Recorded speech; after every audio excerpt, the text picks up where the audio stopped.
Alright, in this video I'm just gonna go over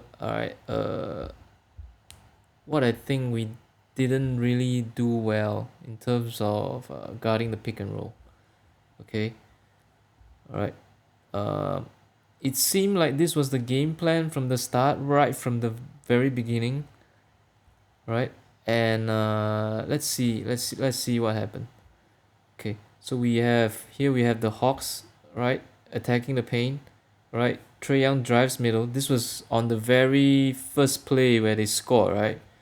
So Young drives middle, all right. We go over the screen, all right, which is logical, all right, because in the NBA most of the guys can shoot, all right. So you don't want to go under the screen where you give them space to shoot. So Payton goes under the screen, and let's see here. Let's see what happens here. All right, we see Trae Young is in the paint, is in the paint, is in the paint. All right, Nerlens is in a drop position, right? So he's supposed to be guarding two, the ball as well as the roll man. But in this case, he's not even trying to guard the ball at all, right? He's standing on the no charge arc, all right, trying to seal off Capella, all right, and Trae Young gets a wide open layup. Okay, all right. Now this seems to be a kind of a weird game plan. Okay, let's look at another play where we actually do the same thing. All right. Well, we did this the whole game, right, for the most part. Okay, let's freeze it here. So this time was Bogdanovich, same thing, was driving middle, all right, and Nerlens is in a drop position. Okay, so he drops, he drops, he drops. He's not even trying to stunt at the ball, and he just seals off Capella, all right, taking away the lob. And of course, Bogdanovich makes the wide open layup. Okay, so let's roll it back a little bit. So typically, all right, the way you would guard this is the big is in the drop position, so he's guarding two guys. He's guarding a roll man at the same time. He's trying to stunt at the ball, right? Maybe make the ball handler pick the ball up, shoot the ball earlier. All right, all right. And if he goes to contest, all right, his teammate, which is Julius in this case, all right, he's guarding the guy in the corner.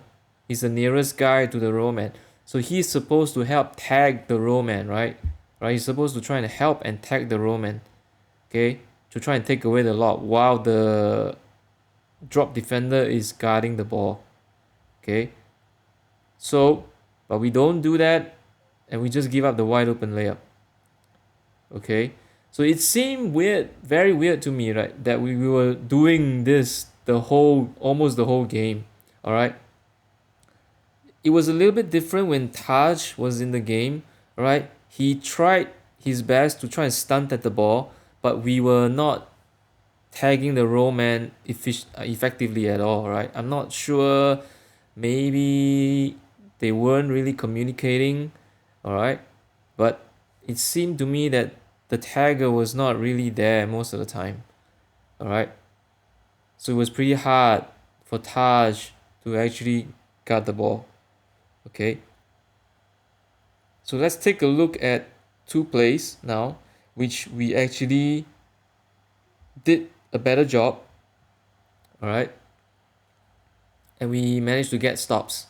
Okay, so here let's see. So Trae Young drives middle again. All right, we go over the ball.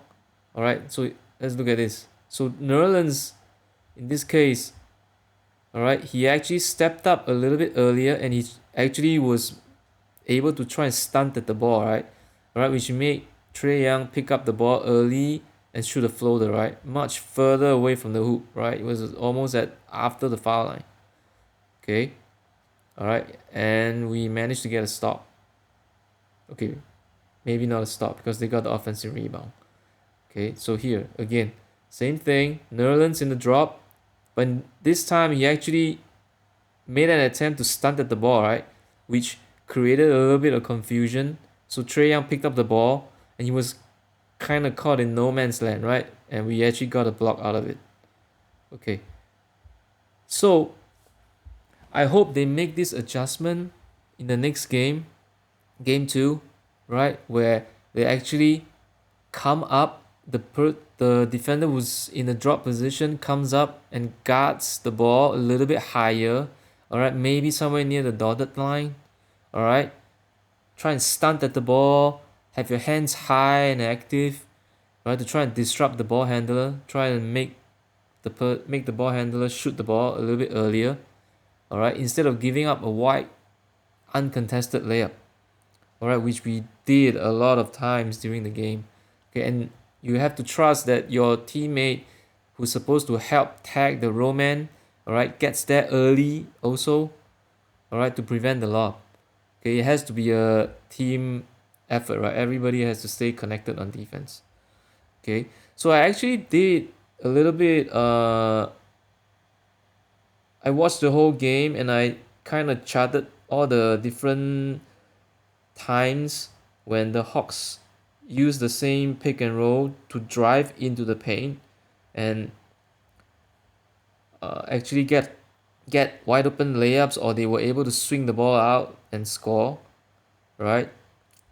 So out of all the times where they actually got into the paint and they actually had layups or they tried to pass it to the roll man, all right, there were a total of 24 times they did this, and out of 24 times they actually made 14 make the shot 14 times.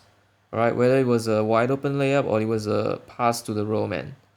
Okay, so that means 14 out of 24, they actually were about 60%, all right, running this very simple pick and roll and drive into the paint, right? So I would think, all right, making them swing the ball, drive into the paint and kick the ball out, where we actually have a chance to actually close out and still play defense, is a much better idea instead of giving up a wide open uncontested layup. All right, which I guess most people would make that layup, right? Maybe 9 out of 10 times, if it's an uncontested layup, the player would actually make the layup, right? So I hope they make this adjustment in game two, and I think we'll see another pretty good game. All right, right. If you like this video, like, subscribe to the channel. All right, I'll hopefully be making more Knicks content. All right, all right. Thanks a lot. Go Knicks.